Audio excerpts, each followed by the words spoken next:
and welcome to this week's Physiomed podcast. It's Stephanie here. I'm here with Dr. Jason at the Oakville location at 525 Iroquois Shore Road. So in spirit of school starting and everyone's getting back and hitting the books, you want to talk about studying. Sure. Kind of studying tips.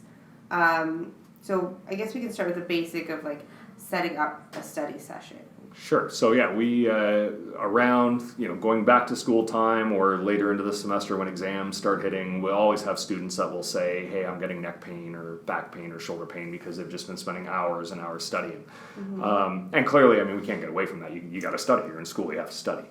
But just like all things, same thing with exercise. I think last time we got together, we talked about being efficient when we exercise. So not doing more work, but doing working smarter to get results. What's that? Less time to right, exactly. That minimum effective dose. Okay, right. If I can get the same results from doing 10 minutes that I would get from doing 40 minutes, well, let me find out how I efficiently do that 10 minutes. Mm-hmm. And so we want to apply the same kind of idea to studying, both for the fact that, one, I think it's going to make studying easier, meaning you're going to retain more of the information that you're studying, so you'll just become a better student.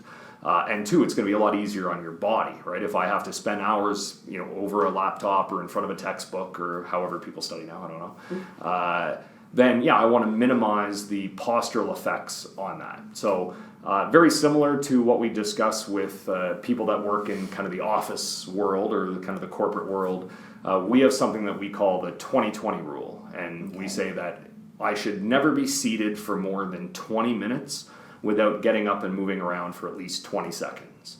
Okay. So 20 seconds is not a huge, exactly. We actually steal that rule from eye health professionals. Mm-hmm. Eye health professionals have what they call the 20-20-20 rule. So they say for someone who's sitting in front of a computer screen for their job, every 20 minutes they should stare at something 20 feet away for 20 seconds, just so their eyes have to accommodate to something further away so that it reduces the strain of just staring at a computer that's, a foot or two in front of you. Oh, yeah. So we say, hey, great idea. Now let's do that getting out of your chair. So you can combine the two of them. I can stare at something far away for 20 seconds while I'm standing up. You don't even have to do any fancy stretching. You just have to get out of the position that you've been in. For 20 seconds. For 20 seconds, yeah, absolutely. So if we can, something as simple as that. Every 20 minutes, I want to get up for 20 seconds. If you want to help your eyes, stare at something far away for 20 seconds. So you're not taking these huge breaks, so all of a sudden you're not getting anything done. And we're talking small breaks, but frequent, so that my body doesn't acclimatize to being in this one position. Because even if that position is ideal, a lot of people will ask me, like, what's the best ergonomic setup for my desk, whether it be at work or for a student or whatnot. This may sound really weird. I actually don't like ergonomics. Like, that may seem like a really weird thing to say. Yeah. Because I find if you have a workstation that is designed ideally for your body and that makes it really comfortable, you're not going to get out of it. Right? We find that it makes it easier for you to spend 40 minutes, an hour and a half, 2 hours going. And I just don't think that's a good idea. So, I mean, clearly there are setups that would be detrimental to somebody if their head's all craned, trying to, look at a computer that's way off to the side while their keyboard's somewhere else. Like, that's obviously not going to be a good idea. But in terms of getting in a comfortable position, too caught up with like the level of my keyboard and the shape of my chair and the lumbar support in my chair, I usually look at it, the more comfortable your chair, the less I like it, because the more comfortable, the longer you're going to sit in it. And there's at least some research that shows it doesn't matter how ergonomic your workstation is. If you spend too much time in it, you're going to have pain, right? All that time. Exactly. So when they have done studies to see, okay, we're going to put somebody in front of a computer for X amount of time, the people that do the best in terms of not having headaches, not having shoulder pain, not having other kind of symptoms are the ones that move around more. So there was one study that showed little graphical depictions of the positions that people were allowed to adopt. Now, some of them were in an ergonomic setup where they had a chair that was measured perfectly for them, a desk height and a keyboard that was measured perfectly for them, and surprise, surprise, that person didn't get up very often because everything was kind of custom made for them. They just stayed in that position. They gave something else. I think it was as rudimentary as the person was just sitting on a stool. Well, so that stool, that gets kind of cumbersome after a little while. So, but it made the person move around. So sometimes they would put their feet up on the desk and they would put the keyboard on their lap. Sometimes they would sit kind of with one leg on. Yeah. It's fine. if it's done for a short period of time, that's the kicker. So the more we can move around, the better. So yeah, if I'm, getting back into the routine of being in school and I've got a lot of homework to do, whether the person was laying on their stomach, doing it for a little bit on their bed, 10, 15 minutes, then sit up, go to the desk, 10, 15 minutes, then maybe stand if they're just reading something, just walk around and read it standing. So, and I think I've even seen the standing desk. Standing desks, yeah. And you can DIY that. You can go, I know my brother DIY'd his own treadmill desk, so he's a computer engineer, does a lot of reading. So he just kind of found a YouTube video to DIY his own little computer walking treadmill desk. So you don't have to go out and spend, $5,000 on some sit-stand workstation thing or whatever. I mean, hey, if you've got that kind of money, then knock yourself out. But there's all kinds of ways that you can definitely, I would promote the idea of being standing more often, especially if it's a lot of reading, right? The reading thing, it may be a little difficult to type on a keyboard if you're walking on a treadmill. I think that gets a little ridiculous sometimes. But definitely just to be standing while I'm reading an email or reading something on your laptop or a tablet or a textbook or whatnot. 100%. I think the important thing is not the one position, that perfect position that you're studying in. It's the adopting multiple positions or being that 20-20 rule where there is no perfect position. So don't be in any one position for longer than 20 minutes. Keep it moving. Make frequent breaks that way, and that's physically going to help you a lot in terms of not getting eye strain, neck pain, shoulder pain, all the stuff that go along with that kind of prolonged sitting. Okay, so leading from that into, if I'm going to be sitting so long, I do need to balance this. Going back to with withdrawals and deposits. Sure. I need to go back and, work out and be active. And, when someone's starting school, you don't always have time to work out. Right. You're going to start thinking, I have homework, I have to study, I have to do this. Yeah. I'll go to the gym another day. Yeah, and that's a huge mistake, but it's one we see all the time. And so I always go back when I'm talking to students in the clinic, I go back just on my own personal experience. And so when I was in chiropractic college, I was fortunate that a lot of the people I was at school with were like-minded. We were all very health-conscious individuals, so I had no shortage of training partners. There was always somebody I could go to the gym with. Except around exam time. When things got busy, people stopped going to the gym. And I kept going just by myself. And I was always shocked at how many people shut it down entirely. We're like, oh, no, you got to study or whatever. It's, too busy. I'm probably going to take the next, 2 weeks off from the gym. And that doesn't make any sense, especially if you want to do well on your exams. And there's a whole body of research now that's becoming popular. I think there's actually a school in Brampton that followed this Swedish model where they actually teach kids their mathematics times tables, like this rote memorization stuff, during gym class. Oh, okay. So the kids are actually moving while they're learning this stuff. They'll be looking at kind of a presentation on a screen, and it'll have 2 times 2 is 4, and all their times tables, and they might be doing jumping jacks while they're reading that out. And this is more of a kind of a European thing, but they've actually seen that you're going to retain a higher percentage of that information with more blood flow to your brain, which makes perfect sense. The more blood flow I can get to my brain, the more I'm going to be able to create synapses, which are the connections in the brain, which means the more I'm going to be able to retain that information. Yeah. And so it's easy to recall. They've got little videos or whatever of these kids running these simple obstacle courses and then coming to the end of the obstacle course and having to solve a word problem. And I just think that's brilliant in terms of the kids are up and moving around, so that's win. And the research is actually showing that those kids are actually retaining that information better.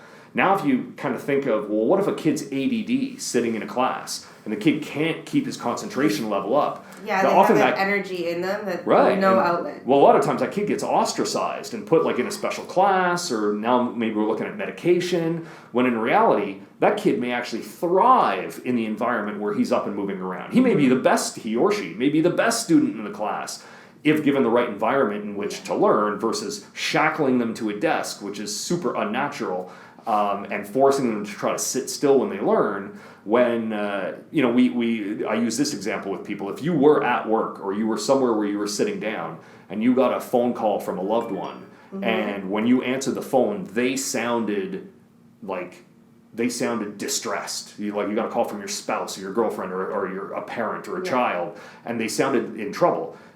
To an individual, almost everybody will immediately stand up to take that call, right? If I answer my phone and I hear it's my wife and she sounds distressed, almost everybody stands up and starts moving around because your body just instinctively knows that by moving, by creating blood flow, my brain gets fed better and I'm going to make better decisions and I'm going to be able to handle a situation better. So again, if I want to take what science tells us about how my brain functions and about how my brain works, we can adapt that to learning. So the idea of not going to hockey practice or not going to work out, when school starts because I get busier, is the absolute wrong thing to do. I think we got to be much better at managing our time and putting a priority on the movement, because it's going to make the school thing easier. So it's going to help. It's a supporting thing rather than taking away from it. Absolutely. And one of the strategies that I would use, because I always found it my experience in school was a lot different than some of the people I went to school with, where I never did long marathon study sessions. I would always try to make sure that I would, I knew when the exam or the test was, and I would backtrack to see, okay, if I'm going to do the smallest amount of studying per night, how many nights before the exam do I have to start studying? So I don't want to have to do a big 4-hour or 6-hour overnight session the night before. Because science is very, the research is very clear that does not work, right? It just doesn't work. So there's no point in doing it. You're better off going to bed, sleeping, and approaching that exam with a clear head than trying to spend an entire night hopped up on coffee or whatever, trying to cram all this information in your head, and then showing up like you're, an extra in The Walking Dead, you're a straight zombie trying to do a test. It's just not going to work. So the way that we would always look at trying to study or create a study session was, one, I would take advantage of that 20-20 rule. So instead of, studying for 2 straight hours, not moving, our brain has something called primacy and recency, meaning if you're going to listen to someone talk or you're going to go to a school lecture, you're more likely to remember the things that they talk about first and the things that they talk about last. So if let's say you went to an hour-long presentation and walking out, somebody who missed the presentation said, can you fill me in on, what were they talking about? If you had to give them a good recount of what was said, you're going to be pretty good at recalling the first little bit, you're going to be pretty good at recalling the last little bit, and the middle is going to be touch or go. It's going to get jumbled. If there was something really memorable that happened, you probably remember that, but a lot of the details or whatever are going to get lost. So what you want to do is, instead of having one marathon study session where I'll remember the beginning and I'll remember the end and I'll kind of lose the middle, I want to do a whole bunch of small study sessions, because I'm going to remember the beginning and the end of each one of those individual sessions. There's less middle to lose. There's less middle to lose, right? And there's more beginning and end to remember. And then if I take those breaks, so I'm doing 20 minutes, moving around for 20 seconds, going back for another 20 minutes. So I looked at maybe a 40 to 45 minute kind of study session. You're going to remember a higher percentage of that study session. And then if I left and went to the gym and just did some light exercise, or not even go to the gym, let's say I was at home and I did a little bit of stretching or whatever, and then I went back for another 40-minute session. And then I went and I got something to eat, and then I came back for another 40-minute session.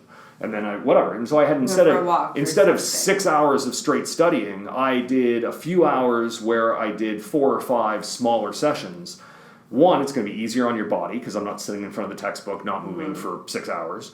2, I'm going to remember a higher percentage of the information that I read, which means I'm going to be more confident that, hey, I think I kind of know this material, which means the night before the exam, you can actually go to bed, get a good night's sleep, and approach that kind of material fresh. Refreshed and ready. So now I physically feel better because I don't feel broken and stiff neck and just feel terrible, and I'm confident by the fact that I've remembered more of that information. Oh yeah, especially I think the sleep thing is a big thing people neglect. For sure. Especially in college, because I would go nights and 4 hours is enough, 5 hours, and you feel the difference when it's 8 hours or 100%. And even looking at because whatever, it happens sometimes where, hey, I've got so many exams on the go or whatever that I can't, devote enough time to all of them, and you fall behind and you got to cram. That happens.